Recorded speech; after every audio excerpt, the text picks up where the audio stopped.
Good afternoon and welcome to Arkansas Children's. I'm Rebecca Brockman and I'm joined by Dr. Rebecca Cantu. And happy almost summer to you and your family. We hope that you are staying safe, that you are washing your hands, and that you are wearing your masks. And as you can see, Dr. Cantu and I are 6 feet apart, so we are trying to practice social distancing even on Facebook Live. And the topic for today is having a safe summer. We know summer months might look a little different for you and your family now, but there are some things that you can do to enjoy summer as a family, to stay active and to stay healthy. So first of all, and it also helps that Dr. Cantu is a mom first. I'm a mom as well, so these are things that we're thinking about on a daily basis. Yes. But you are also a doctor, so you have that hat as well. So as families look at the summer months, what are some things that they should be looking for when they're thinking about a summer camp and activities to do with their family? Good question, and again, one I had myself as a mom and a physician. I think it really depends a lot on your family's individual level of risk and how much risk you want to accept. So nothing we do right now is going to be zero risk. COVID is still out there, it's still spreading. We're trying our best to stop that, but nothing is going to be risk-free. So for example, if you have an elderly person at home who's at higher risk or someone with something like cancer or immunocompromised, your family's risk is a lot higher. So you may need to be more careful than other families who feel they are at less risk. Everybody is still at risk regardless of age, and so of course we still recommend hand hygiene and social distancing and wearing masks. But as you go to things like pools and camps, I think each family needs to look at what that individual place is doing to take precautions and how comfortable their family is with that. And it might not be the same answer for everybody. I like that. And for example, my daughter's daycare sent out a list of everything that they're doing, temperature screenings at the door, they're limiting people inside the facility. So knowing what your daycare or camp is doing, I think is helpful. Yes. Everybody has probably some cabin fever at this point, and they want to plan a trip. They want to plan something maybe close. Mm-hmm. What should they do when they're planning a trip this summer? So again, anything you can do to decrease your risk, nothing will be risk-free, but driving in a car with just your family is going to be less risk than taking an airplane with a lot of people. So you may want to stick somewhere closer to home. You may want to go somewhere like a single house or cabin as opposed to a big hotel. And again, knowing what the place you're going to is doing to take precautions can help you decide what your family's risk is and how comfortable you are. Okay, and if you have any questions for Dr. Cantu about summer safety for your family, please leave them in the comment below and we'll make sure to answer either them now or later. So ask your questions. Right now we've seen bike sales. You can't find a bike in a store right now. We got some scooters for my girls. So that seems to be a safe thing to do. Are there some activities like that that are somewhat safer this summer? There are definitely safer activities. So the way I think of it is, if you're outside, it's safer than being inside. If there are fewer people, it's safer than more people. If you're wearing a mask, it's better than not wearing a mask. The shorter time you're around people, the better. Okay. So things like going outside with maybe just one friend. So my 6-year-old and I, we hiked up Pinnacle Mountain today with one of his friends, and they're great at staying apart from each other, staying out of each other's faces. So they're kind of mature enough to know how to do that in a safe way. My 2-year-old would not be able to do that, so he doesn't go. Bikes and scooters and being outdoors are great. We recommend those all the time anyway. Physical activity is very important for kids in their development, but make sure to do it safely. So if you buy a bike, please buy a helmet. Wear your helmet anytime you're on wheels. Wear a seatbelt every time you're in the car.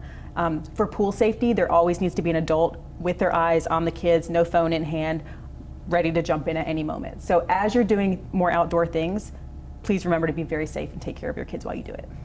That's a good point. In addition to that, the physical and mental sanity for both the parents and the children, you want them to start getting involved with camps again, or at least socializing with kids their age. Mm-hmm. Why is that important now more than ever, more than it has been? This is a big concern of pediatricians nationally and internationally. Socialization is very important for kids in their development. It's a normal part of growing up, and it's important for them to grow up happy and healthy. And they've been out of school for 2 months. They've been doing Zoom school, which is not typical of for most of our kids' childhood.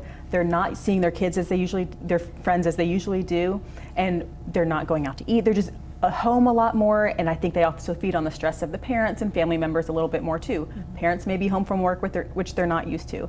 And all that can affect kids, can make them more anxious, can lead to depression and other behavioral issues. You might see a lot more tantrums. We may have. Mm-hmm. And I've heard from a lot of my friends too, the kids just have a much shorter fuse and kind of turn on a dime and will get upset about things. So just be very cognizant that your child may not have the words to express what they're feeling, and they may just be very anxious. They know there's this scary virus out there and that everything has changed and they can't see their friends, and that's hard for a young kid to kind of comprehend and then give back to you about why they're having a tantrum. Good. And I know we've talked about how important it is just to talk to your child during this time. Keep that dialogue open as well. Make sure that they see how they're feeling, to do some check-ins with them as well. You can always talk to your pediatrician too if there's concerns, especially if you feel like the anxiety or other symptoms are really impacting their life or getting worse. Talk to your pediatrician. Okay. So switching back to your mom hat, do you have a go bag or things that you always make sure that you leave the house with before you head out? So aside from snacks, yes, we always try to have hand sanitizer with us. My older son can wear a mask. He's big enough that he understands that. He can't wear it, for example, for as long as I can before he starts to fidget with it. So we think of that, if we're going somewhere where he needs to wear a mask, we're not going to be there for very long. I'd rather him wear it safely than just mess with it all day. My younger one, he doesn't understand a mask and he won't keep it on. So that's something to take into account. Are your kids okay? Can they wash their hands and do hand sanitizer appropriately? Can they wear a mask, or are they not quite ready for that? And you can think of that as you decide where is safe for your family to go. So hand sanitizer, bug spray, kind of the usual things we do, but just even more hand sanitizer than usual. Okay. And I guess just in closing, and if you're just now joining us, we're talking about having a safe summer as we head into the summer months, and it looks a little different. We still want your family to have fun and have a healthy summer, both mentally and physically. So what maybe your top 3 tips for families as they head into summer? So I think staying up on what is going on with the coronavirus and COVID. Our state has been gradually opening back up as others have, and we will probably see an increase in cases again. I wouldn't be surprised.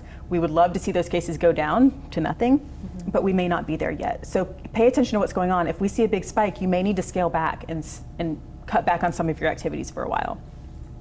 I would say the next thing would be to assess what your family's risk is. Do you have someone at home, or is one of your family members very high risk to get severely ill? Then you need to still shelter in place a little bit longer and maybe take more precautions.